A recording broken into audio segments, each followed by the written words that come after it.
The next track I wanted to talk about actually comes from Nas, and I don't know if you guys really peeped his last album like that, but um, the album that came out last year, I'm pretty sure it won the Grammy, but it was executive produced by Hit Boy, Hmm. and it was just a really solid listen through, like front to back. Like that track with Anderson Paak on it is super good.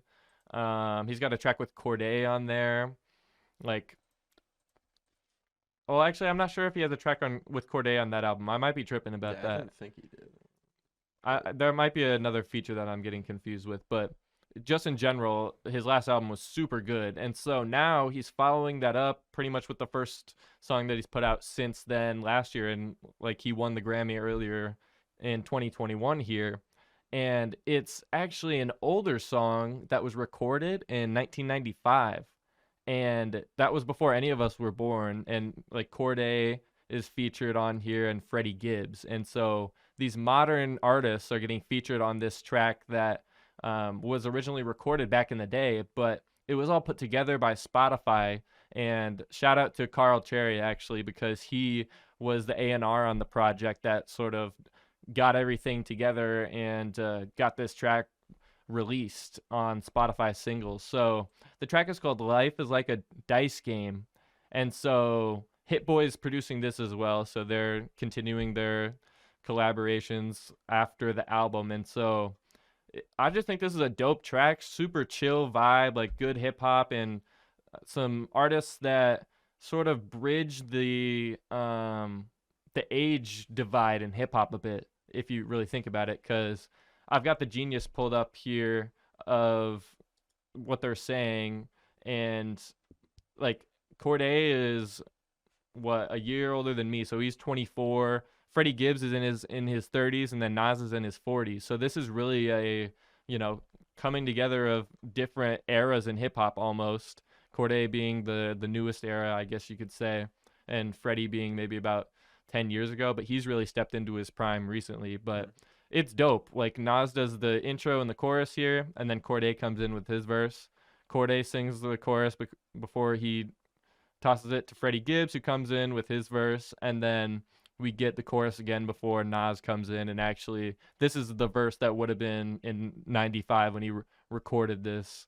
And yeah, this is just pretty dope, and I'm glad to see that this track was released after all this time. And it's super cool and interesting. Like artists nowadays are getting to work with these legends in the rap game, where I feel like that level of collaboration maybe wasn't always um, able to go across different labels or different air, like West Coast and East Coast in the past. You know what I mean? So it really bridges that divide, and I think that the track is just a good vibe.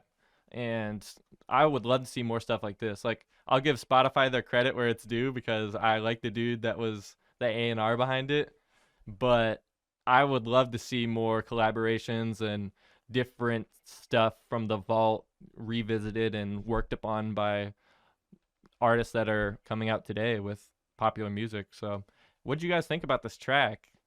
It's a lot to unpack there. Yeah, I thought it was really cool, especially like connecting the generations like that.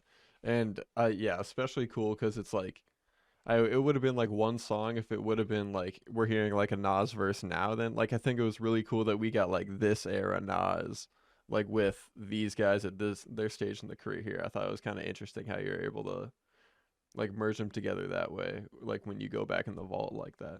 Mm-hmm.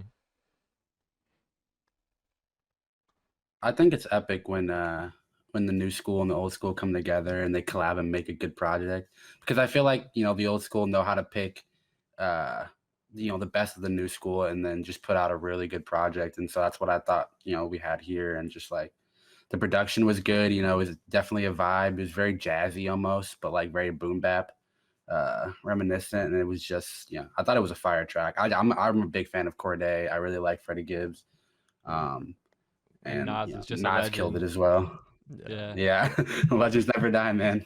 Yeah, seriously, like his music is timeless status, and I'm sure Freddie and Cordae are trying to aspire to be like him. I feel like anybody that's come out after Nas has aspired to be like him in rhyme style and just in many different ways, and how he sort of positions himself in the game. So yeah, shout out to Spotify for getting this done. Shout out to Carl Sherry for putting it all together and getting the verses, sealed and approved on this track, because it's a good one to enjoy. So yeah, that's pretty dope.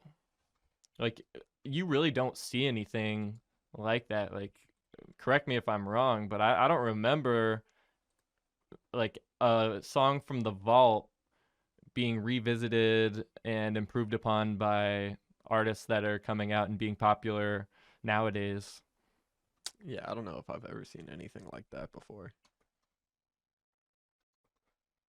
Unless it's like kind of uh with like posthumous like verses and like records with Yeah. like artists like, but usually those aren't like going way back. They're like more recent. Yeah, definitely. Or I guess with that Diamonds Are Forever song with J. Cole and Guru. I guess that one they Oh kind of did yeah, that. that's a good comparison there, because that was on the Gangstar album, the final Gangstar album that they were putting together after Guru had, been passed away, and that was all put together. Yeah, all the features and everything on that were all put together, way past. So that's actually a really good comparison. That whole album of Gangstar, the newest one, was done that way. So yeah.